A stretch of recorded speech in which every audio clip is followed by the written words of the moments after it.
Por esto que mencionaba Magda, que me quedo con esa última parte de su charla con Juan María Naveja, de mi compañera Magda, es si pueden dormir tranquilos, Víctor. Y Víctor, ¿qué tal? ¿Cómo estás? Te saludamos, muy buenas tardes. ¿Qué tal, Raúl? Buenas tardes, buenas tardes. Adelante, adelante. Dice, es que eso de dormir tranquilos lo hace el presidente cuando dice que no puede dormir tranquilo mientras falte medicamentos, pero ahora dice también que los diputados pueden dormir tranquilos porque ya aprobaron el presupuesto de egresos del próximo año, ¿sí? Y esto, híjole, viene con muchísimas reflexiones al respecto, Víctor, porque finalmente los diputados, luego de más de 52 horas de discusiones, ¿sí?, en donde se habían reservado 1994 temas, pero los 1994 temas que quedaron reservados, digamos, luego de la aprobación en general, pues todos fueron rechazados por la mayoría de Morena. No hubo uno solo que de alguna forma fuera aprobado. ¿Y esto qué denota, Víctor, desde mi particular punto de vista en la aprobación de este Congreso? Uno, sí, que tenemos un debate de sordos, ¿sí? Realmente no se escucha, lo pudimos ser testigos, pudimos verlo en los diferentes debates, escuchando a cada una de las personas, de los diputados, que argumentaban razones, algunas de ellas con mucho sentido, pero también otras sin sentido. Pero el gran problema que tenemos en este debate de esta Cámara de Diputados es la gran polarización y los debates de oídos sordos donde nadie se escucha nada. Y esto lamentablemente ocurre en temas tan importantes como el tema de salud, como el tema de educación, como el tema de tantas cosas que de alguna forma pudieron haberse considerado por parte de los diputados. Y la verdad es que me queda muy claro que los diputados hoy no están atendiendo las solicitudes de los ciudadanos, no están escuchando a los ciudadanos, escuchan solamente los de Morena la voz del presidente. Y en el caso de la oposición pareciera que es estar en contra de lo que el presidente. Entonces, un diálogo de sordos, Víctor. A ver, sí es cierto, tienes razón, Raúl, más de 50 horas de discusión, 4 días de debate y ningún dulce les dieron, podríamos decir, en esas 1994 reservas que se discutieron y que tiene 12 lecturas, o sea, unas, como tú bien dices, de sentido común, necesarias, que atendían a ciertas necesidades, digamos, de algún sector en especial, y otras lo que se buscaba era cuando menos cosméticamente, políticamente, por cordialidad política, que se concediera o se diera. En ese sentido, hay que reconocer algo, ¿eh? Bien dicen que el poder es el poder y hay quien cree ello, no lo comparto, pero dicen que el poder no se debe de compartir y el poder se hace para aplicar totalmente. Quien lo dice, yo no lo comparto, creo que esa es una verdad ya rebasada en muchos sentidos. Lo que no está rebasado es el comportamiento de nuestro sistema legislativo, que dice, mientras nos aseguran que el régimen ya cambió, lo cierto es que nuestros legisladores no cambian, esos no cambian, sigue siendo la misma historia. Esta historia que hoy lo vemos, Raúl, también la hemos visto en otros periodos, a ti te consta, has sido testigo también de esto. En algunos casos había más, digamos, tolerancia y se les dejaba a la oposición ciertos dulces, para que no se vieran mal, pero aquí no hay ni siquiera el interés de que no se vean mal, los hicieron a un lado y les dijeron, señores, nada de lo de ustedes, vamos sin quitar una coma a seguir la instrucción del presidente. ¿Quién sabe qué vaya a pasar? No sé qué postura vayan a tomar estos partidos en el futuro, si vayan a empezar a ser más belicosos o vayan a distanciarse de los acuerdos que faltan todavía por tomar, o si simplemente pues es ni más ni menos el poder descarnado en la política real, como ha sido siempre, en la que el que tiene todo decide todo. Pero ¿y los ciudadanos, Víctor? A ver, ¿y los ciudadanos dónde quedan?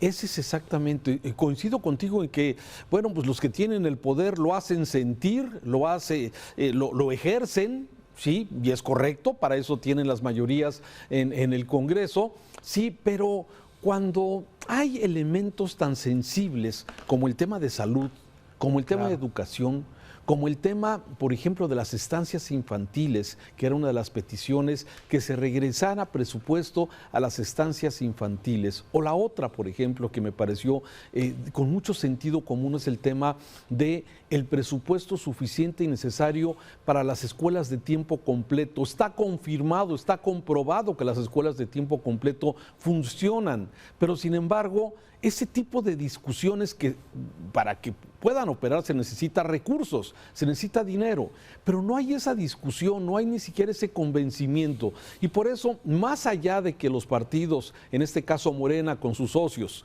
sí hagan ejercer su poder y su fuerza y su mayoría, me parece que hay temas sensibles para la sociedad que debieron haberse discutido para ver la posibilidad de recuperar algo de presupuesto. Por ejemplo, la petición de los presidentes municipales de todo el país que piden dinero para sus policías municipales, el famoso Fortaseg, ese fideicomiso que aportaba recursos para equipar a las policías. Ni siquiera se escuchó. No importó, no pasa nada, porque no está en el esquema y ni siquiera entra en esa discusión. Por eso me parece muy lamentable, sí, que en este presupuesto, en esos diálogos que pudimos ver, ¿qué vimos?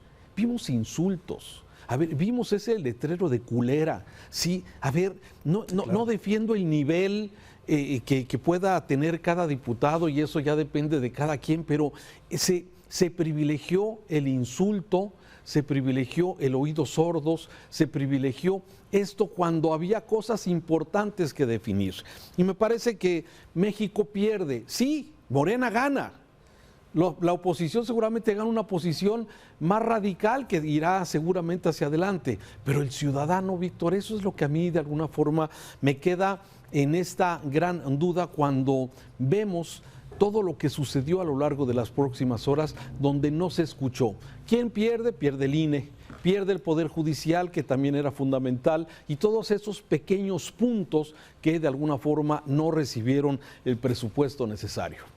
Escuchaba yo a Córdoba cuando declaró que qué le había parecido ya ves que él también tuvo ahí ahora sí su sisisape, su presentación, y él decía, bueno, es que es parte de la democracia y toda la vida ha sido así y estas legislaturas son iguales y parecidas a otras en el mundo. Yo no lo creo, sinceramente, ¿no?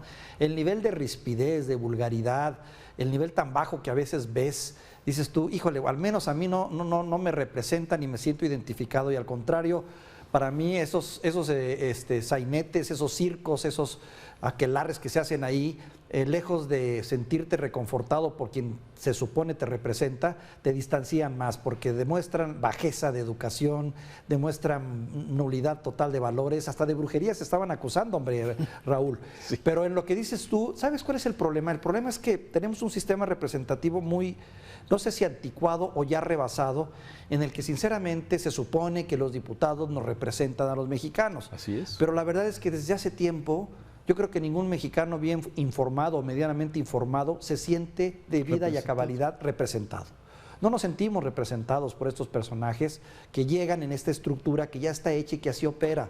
Pero sinceramente dista mucho. Estos diputados no nos representan en muchos sentidos. Lo que sí vemos es que representan camarillas, representan a sus partidos políticos, representan los intereses del presidente, representan intereses de grupos, representan mafias, representan todo menos lo que es el sentir de un ciudadano normal. Así es, y bueno, y tan así es, como bien lo dices, que un mismo diputado no tiene ningún compromiso, no siente ningún compromiso con los ciudadanos a los cuales fue a pedir nuestro voto para que lo eligiéramos, ¿sí? Porque los de representación proporcional, pues ya lo sabemos, sí, o sea, ellos son de la lista de los partidos. Somos solo usados para cuando hay que votar. El ciudadano, la sociedad como tal, solo se usa para el efectos del voto, nada más. Después de que votas, se acabó tu tema, tú ya no tienes participación. Perdón, Raúl. Sí, y ahorita que veía a Patricia Armendáriz, esta diputada de Morena, a ver, escuchamos tantos sinsentidos. Por ejemplo, hablando, y ahorita que la vi las imágenes, recuerdo ese tema de negociar, por ejemplo, si el tema, ¿quieren dinero para las medicinas? Sí, tienen que aprobar la contrarreforma de la industria eléctrica. Oye, ¿de qué se trata? creo que haya sido una broma de muy mal gusto, pero ese es exactamente el nivel donde no podemos entrar en ese tipo de discusión, cuando lo importante, los temas, y cada uno en educación, en salud, como ya mencionábamos, en educación superior, en ciencia y tecnología, en seguridad, en Fortasec.